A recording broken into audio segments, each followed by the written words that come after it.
Good morning बच्चों। कल हम लोगों ने एक नया चैप्टर शुरू किया था, लखनवी अंदाज़। और ये पाठ लिखा था यशपाल जी ने, जो कि पंजाब के फ़िरोज़पुर छावनी में जिनका जन्म हुआ था और वहीं लाहौर से उन्होंने शिक्षा ली और बाद में क्रांतिकारी धारा से जुड़ गए। 1976 में उनकी मृत्यु हो गई।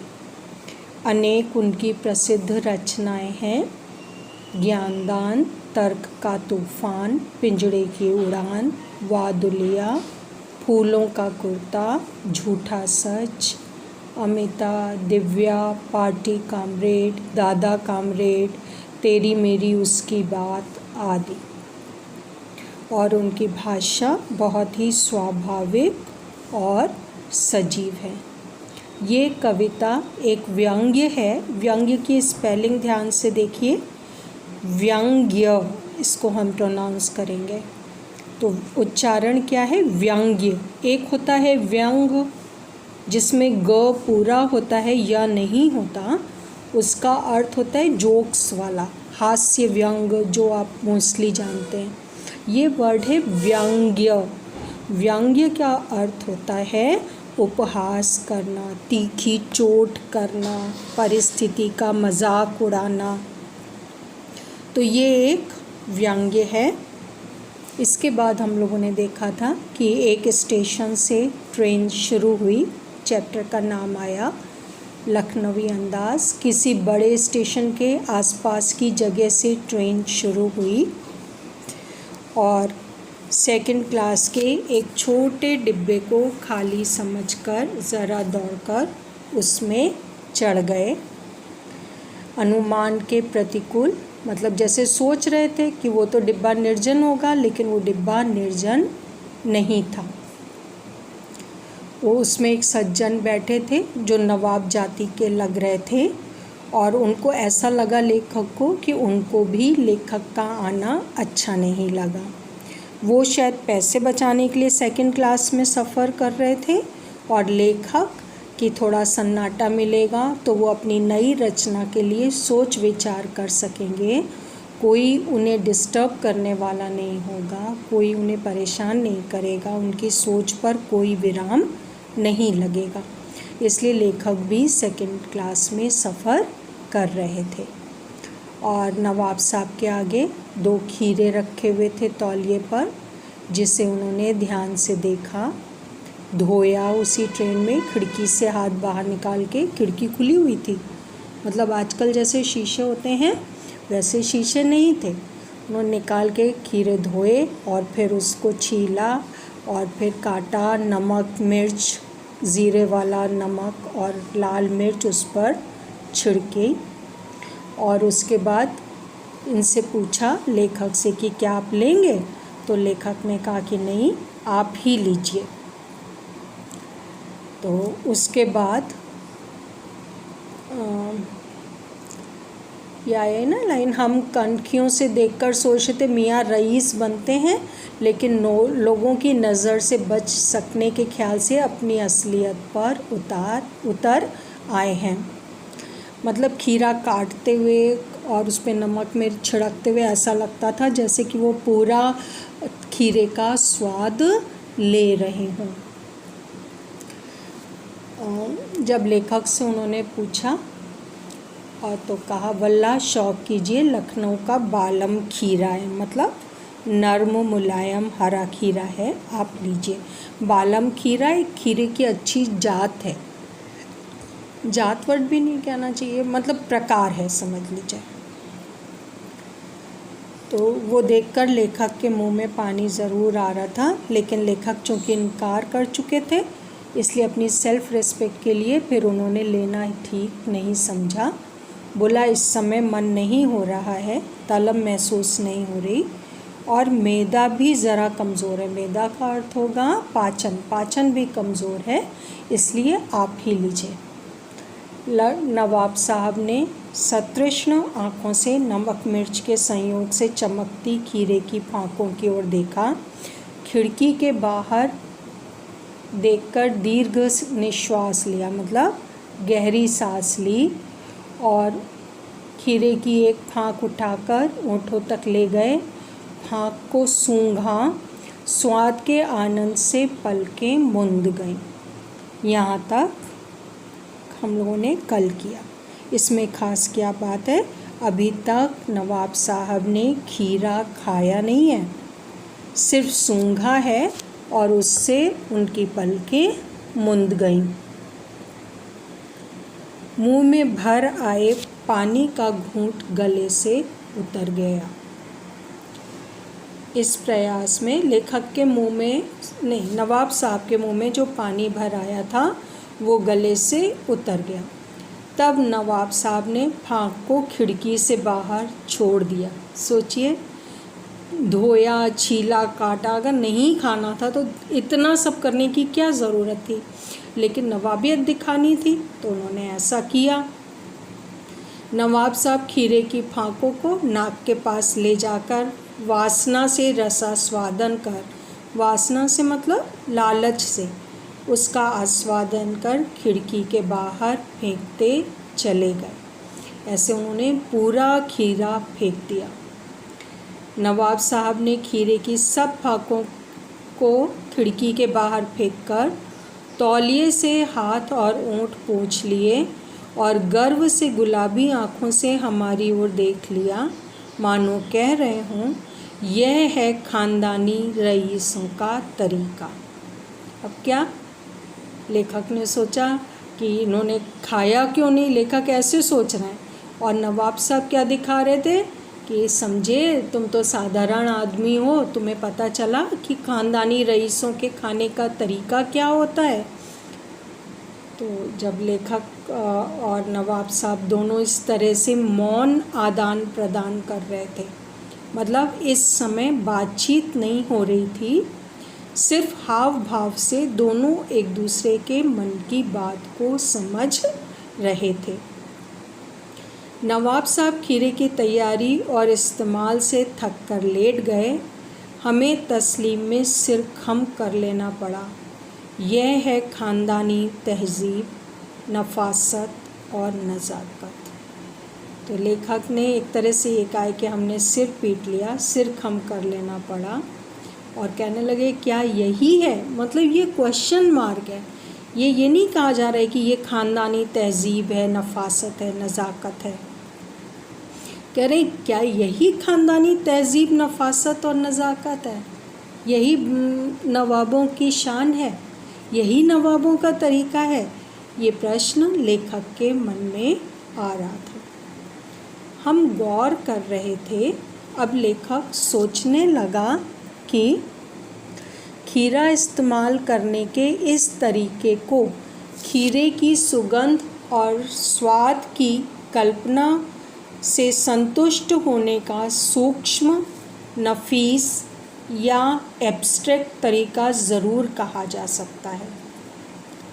क्या मतलब, अब लेखक तो भाई लेखक है, विचार आते रहते हैं, तो लेखक ने क्या सोचा कि खीरे को इस्तेमाल करने का, उसकी सुगंध और स्वाद को लेने का कल्पना से, ये तो बहुत ही सूक्ष्म मतलब ऐसे तो शाब्दिक अर्थ में सूक्ष्म का अर्थ होता है छोटा, पर यहाँ पे माइन्यूट के सेंस में लेंगे कि बहुत माइन्यूट बात है ये। मतलब क्या हुआ कि बहुत ख़ास तरीका है ये, नफीस तरीका है या एब्स्ट्रैक्ट तरीका है, मतलब जो सामान्य जनजीवन में होता है उससे ये तरीका बिल्कुल भी अलग है, बिल्कुल ही अलग है।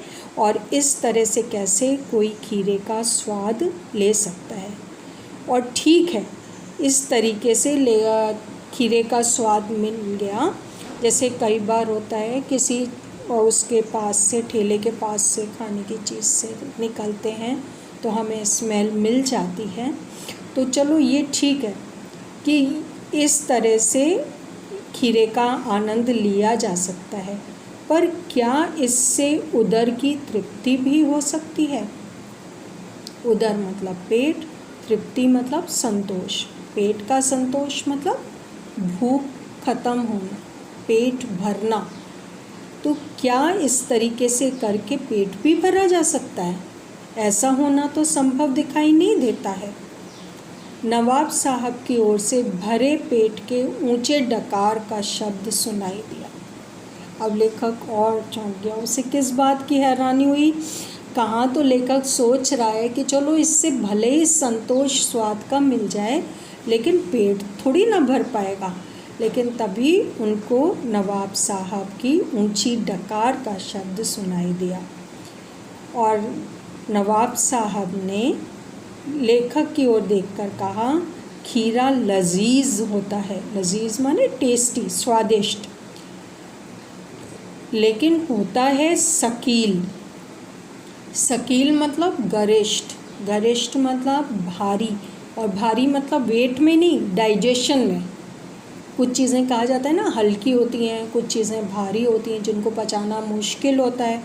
तो यहाँ पे सकील का क्या अर्थ है? भारी, भारी पचाने में मुश्किल। तो नवाब साहब ने क्या कहा कि खीरा होता तो बहुत स्वादिष्ट है, लेकिन बहुत पचाने में मुश्किल होता है, मैदे पर बोझ डाल देता है। जो हमारा डाइजेशन है, पर पाचन शक्ति है, पाचन क्षमता है, उस पर बहुत ज़ोर डालता है। मतलब अब ये लेखक के मन में अजीब से विचार आए कि कैसे कोई खाली सुगंध से बड़ी सी डकार ले सकता है, जैसे उसका पेट भर गया हो। और उसके बाद अब जो बोला है, ये तो नवाब साहब ने बोला कि वो होता ज़रूर स्वादिष्ट है, लेकिन डाइजेशन पे बहुत ज़ोर डालता है, पाचन क्षमता पे बहुत ज़ोर डालता है। और इससे क्या हुआ? लेखक के ज्ञान चक्षु खुल गए। चक्षु का अर्थ होता है आँखें। ज्ञान चक्षु से क्या मतलब है कि ज्ञान की आँखें खुल गई। मतलब अभी तक जो प्रश्न चल रहे थे वो उनका जवाब लेखक को मिल गया। क्या सोचा उन्होंने? ये हैं नई कहानी के लेखक। कौन है? नवाब साहब जैसे लोग। अब क्या है ना, ये नई कहानी पे व्यंग्य है।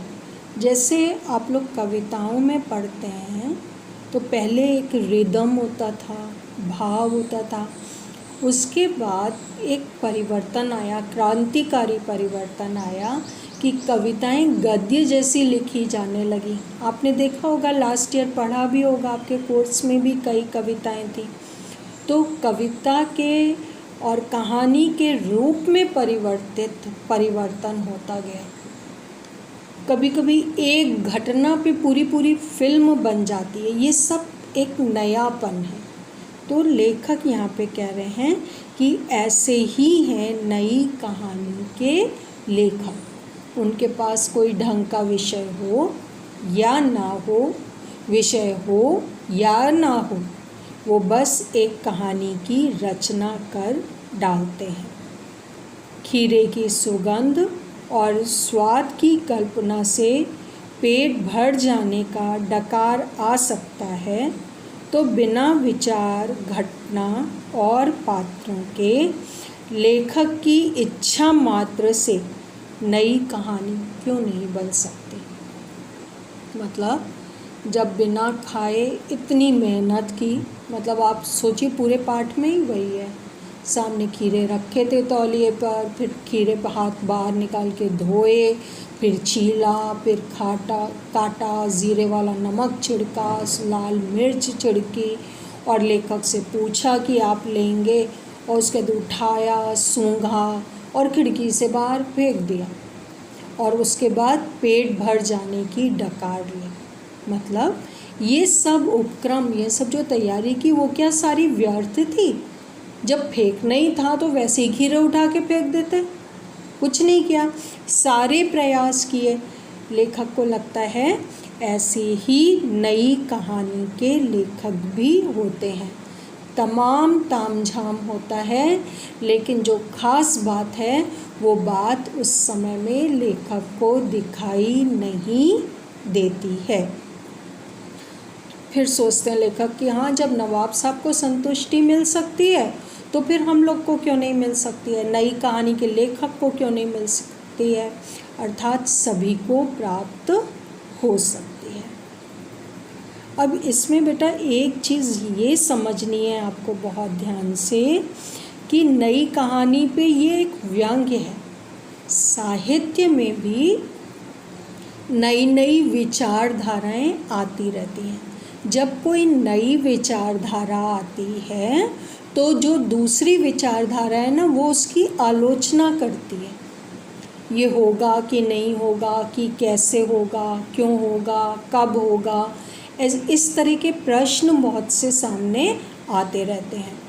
तो लेखक चाहता है कि ये जो प्रश्न हैं इसके विषय में ना सोच के नई कहानी के लेखक के विषय में सोचा जाए कि वो जो प्रयास कर रहा है उसको भी देखने और परीक्षण करने की आवश्यकता है।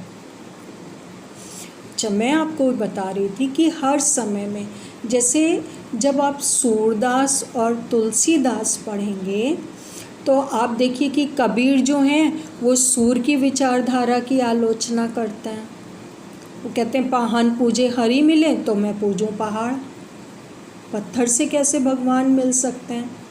और उधर जब सूरदास क्या कहते हैं कि एक भरोसो एक, तुलसीदास कहते हैं एक राम, एक भरोसो एक बल, एक आस विश्वास, एक राम घनश्याम है चातक तुलसीदास। कि जब तक राम की इतनी अनुपम मूर्ति है, ये जब तक हृदय में बसी है तब तक कुछ हो ही नहीं सकता। कबीर कहते हैं मूर्ति होती ही नहीं है। फिर थोड़े दिन बाद भक्ति की ये धारा ही ख़त्म हो गई, श्रृंगार रस का समय आया। उसके बाद फिर ये आया कि लोग उपमाएं बदलने लगे। उपमाएं बदलने लगे मतलब जैसे एक कवि ने लिखा, चांदनी चंदन सदृश हम क्यों लिखें, मुख हमें कमलों सरीखे क्यों दिखें। तो मतलब जो भी परंपरा से होता चला आ रहा है उससे अलग जो है वो नए लोग सोचने की कोशिश करते हैं और नए रूपों में रचते हैं। वो कहते हैं कि कविता को बंधनों में बंधा हुआ नहीं होना चाहिए। समझ रहे हैं आप कविता का डिफरेंस? जो आपने पहला कबीर के दोहे पढ़े थे लास्ट ईयर और उसके बाद लास्ट में जो कविता पढ़ी, दोनों में कविता के रूप में कितना अंतर है। यही नयापन है कि नए नए रूप को, जब वो नया रूप इंट्रोड्यूस हो रहा होता है, जब अपने को स्थापित कर रहा होता है, तो बहुत लोग उसकी ओर प्रशंसा की दृष्टि से नहीं देखते, उस पर शक करते हैं। यही भावना यहाँ पर यशपाल जी के मन की प्रकट हो रही है। उस समय नई कहानी का आंदोलन चल रहा था, जिसको उन्होंने कहा है कि जैसे नवाब साहब को आनंद प्राप्त हो गया, वैसे ही जो नई कहानी के लेखक हैं उनको भी बिना कथ्य के, बिना विचार के, बिना घटना के, बिना पात्रों के, खाली इच्छा मात्र से नई कहानी बन सकती है और नए लेखकों को आनंद प्राप्त हो सकता है। समझ में आया बेटा? अब इसमें जो ये वर्ड मीनिंग्स दिए हुए हैं, एक्सरसाइज तो हम लोग कल करेंगे, आप इसमें देख लीजिएगा। लास्ट में ये शब्द संपदा, इसको पढ़ लेना है, लिखना नहीं है, ठीक है? खाली पढ़ने हैं, क्योंकि आपके प्रश्न तो कभी भी कहीं भी कुछ भी आ सकता है। आपको पता है जो आपके 9th में पैटर्न था वही पैटर्न आपके 10th में भी है, तो आपको उस हिसाब से तैयार करना है। मान लीजिए कोई पैसेज आपको ऐसा मिल गया जिसमें आपको वर्ड मीनिंग्स नहीं क्लियर हो रहे, तो फिर आप उसके क्वेश्चन आंसर्स भी नहीं कर पाएंगे। इसलिए इनको पढ़ते रहिए और उससे जानने की कोशिश करिए, ठीक है? अब बाकी जो एक्सरसाइज है उसको हम लोग कल करेंगे। Okay, thank you.